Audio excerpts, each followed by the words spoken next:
Deadtime Stories was a pilot for an animated horror series created for MTV Animation in 2000. The story centers on a young suburban girl named Ebola, who is plagued by visions of monsters. Torn between reality and delusion, she questions the source of these terrifying experiences. Written and directed by Michael Dougherty, the pilot benefited from the co-writing talents of Breen Burns. Peter Reichert, whose credits include shows like Undergrads and Beavis and Butthead, served as the producer. Michael Dougherty has since gone on to direct films such as Godzilla, King of Monsters, Krampus, and Trick or Treat. Despite its obscurity and limited online information, Deadtime Stories can be viewed in its entirety on Michael Dougherty's YouTube channel. However, for a better viewing experience, I recommend watching it on his Vimeo channel, which offers a higher quality version. The exact reason MTV rejected this animated series remains unknown. However, based on this scarce online information and my own viewing experience, I suspect the content may have been too disturbing for the network. The graphic nature and portrayal of child abuse likely placed it outside the realm of programming, typically associated with MTV at that time. The pilot begins with a young girl's voice asking, "You don't believe in monsters, do you?" It then cuts to this horrific dream sequence.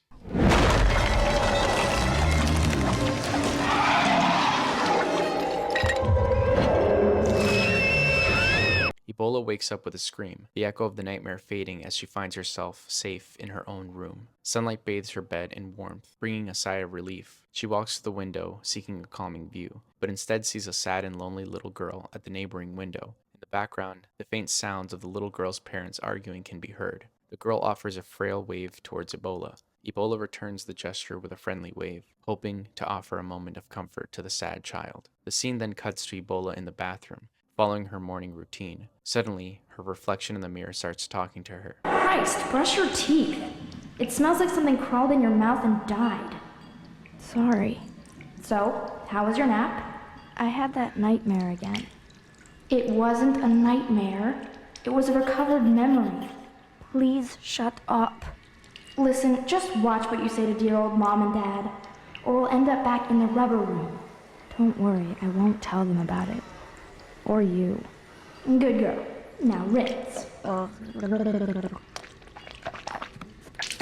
At this point, the same little girl from before can be heard yelling. You can clearly hear the distress in her voice. The audio in this section is so realistic that it could be triggering for some viewers.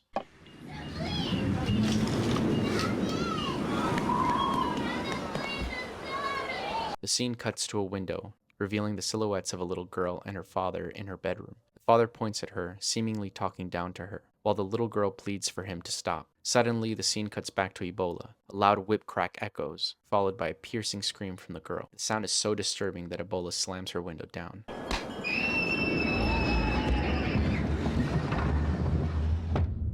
The next scene cuts to the kitchen, where Ebola's mother calls for her to come get dinner before it gets cold. This exchange reveals a strained family dynamic. Ebola's mother dismisses her every word as delusional, referencing a past hospitalization at a psychiatric facility. Meanwhile, her father completely ignores her presence. The sound of the blender in this scene creates a chilling parallel to the little girl's screams. This leaves the audience questioning whether the events Ebola heard earlier actually transpired or if they are a figment of her imagination. This ambiguity reinforces the pilot's exploration of reality and perception. The mother goes on to say, "Obviously, it was just your imagination, and we all know how dangerous that can be.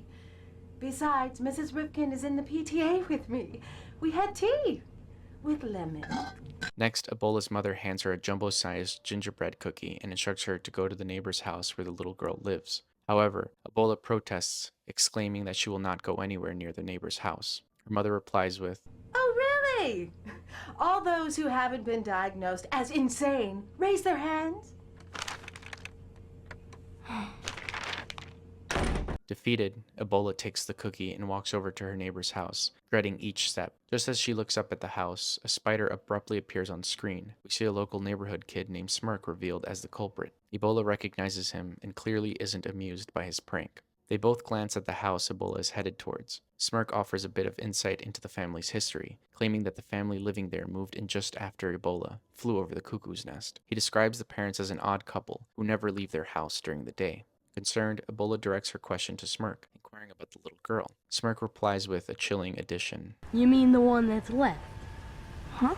As the camera pans to the neighbor's bedroom window, Smirk elaborates further, explaining that the little girl used to have 3 sisters. Ebola, confused, asks Smirk what he means by that. Smirk alludes to their deaths by mentioning that the 3 sisters fell down the stairs. Ebola doesn't believe him, and Smirk shrugs it off, adding, "Fine. Don't believe me. It's your funeral. I wish. Ebola walks across the street, knocks on her neighbor's door, and sees a broken doll face on the floor. It's the exact same one from her previous nightmare. She shows a distressed look on her face, but then suddenly, the front door creaks open. Ebola hesitates for a moment, peering inside the house before deciding whether to enter. Pushing open the door, Ebola is met with a dark and oppressive interior. Her voice trembles as she calls out, Hello? Placing the cookie beside a broken family portrait, she notices the little girl with 3 siblings and her mother. The father's face is obscured, drawn by the faint cries of a child. Ebola ascends the stairs. Slowly, she makes her way towards the 2nd floor. At the end of the hallway, light escapes from a slightly open bedroom door. At this moment, Ebola hears a little girl's parents talking. We have to get rid of her. The scene focuses on a closed bedroom door at the opposite end of the hall. Ebola walks over and reaches for the doorknob. She opens the door to reveal a dirty, abandoned room. Children's toys are scattered across the floor, and a broken chain hangs ominously from the wall. The light flickers. Cockroaches are seen feasting on discarded food. In the corner, huddled against the wall, sits the little girl surrounded by 3 flickering red candles. Chained to the wall, she watches Ebola with sad, frightened eyes. Ebola approaches, determined to set the girl free, but what happens next is anything but predictable. Help me. The key!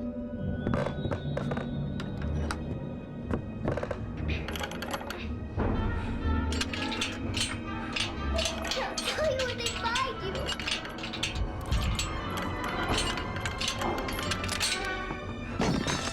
Come on!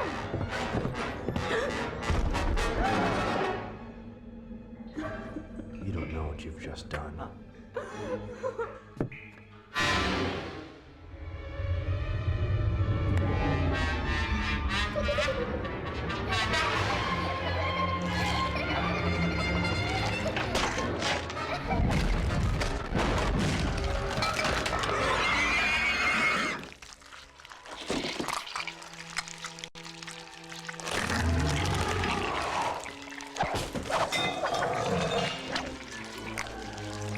Holy shit!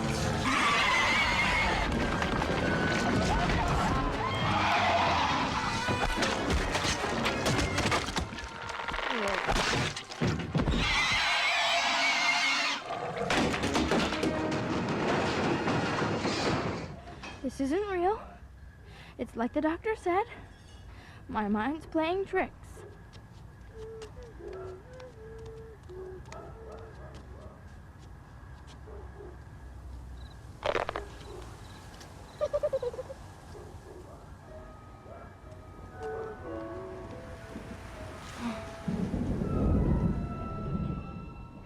The scene cuts to Ebola in her house. She calls out for her mother, but is interrupted by her own reflection asking, "What do you think you're doing?" Ebola says in a worried voice, "I have to tell."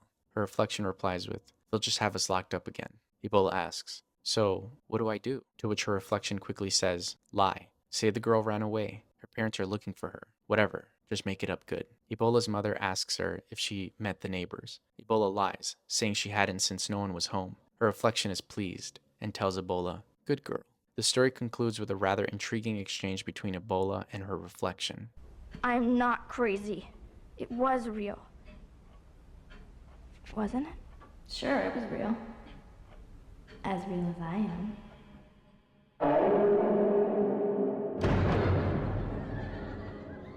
This show had a lot of promise, so it's a shame MTV didn't pick it up. Before making this video, I sat down to watch Michael Dougherty's film Trick or Treat to familiarize myself further with his style of writing and directing. He has a unique storytelling style that subverts expectations and throws twists and turns around every corner. In the case of Deadtime Stories, the unique narrative where the audience is unsure of the protagonist's trustworthiness is particularly engaging, especially when paired with the horror genre. Horror thrives on keeping the audience on edge, unsure of when something scary will happen, but it becomes even more effective when it's unclear what exactly is supposed to be scary. I also noticed a recurring theme in Daugherty's work, pairing children with horror. In Trick or Treat, for example, we encounter a childlike monster named Sam, dressed in a Halloween costume. Many of the stories and victims in this anthology film, particularly those involving the Halloween school bus massacre, revolve around children. I believe this focus on children elevates the fear factor because it taps into a primal fear we all share as an audience, the vulnerability we experience as children. Many of the stories we encountered as children, such as myths and legends, could terrify us so deeply that the fear lingered into our adulthood. Therefore, I suspect Daugherty's use of children in his works stems from this connection and how it plays into the universal experience of childhood fear. As a fun little tidbit, I'd like to point out that many of Michael Dougherty's creations make appearances outside their original works. For instance, the original concept art for Sam was created in 1996. Dougherty later used this concept art as the main character in his NYU short film, Season's Greetings, which interestingly enough was funded by a grant from the MTV Student Animation Scholarship. This same Sam character, specifically his portrayal in Season's Greetings, made an appearance in Deadtime Stories as one of the little girl's toys found on her bedroom floor. Additionally, the Jumbo Gingerbread Man also appears in Krampus, another film directed by Dougherty. Finally, the broken doll face in Deadtime Stories bears an eerie resemblance to this concept art created for Trick or Treat. Anyway, that about wraps it up for Deadtime Stories. I hope you all enjoyed this video and learned something new. Thank you.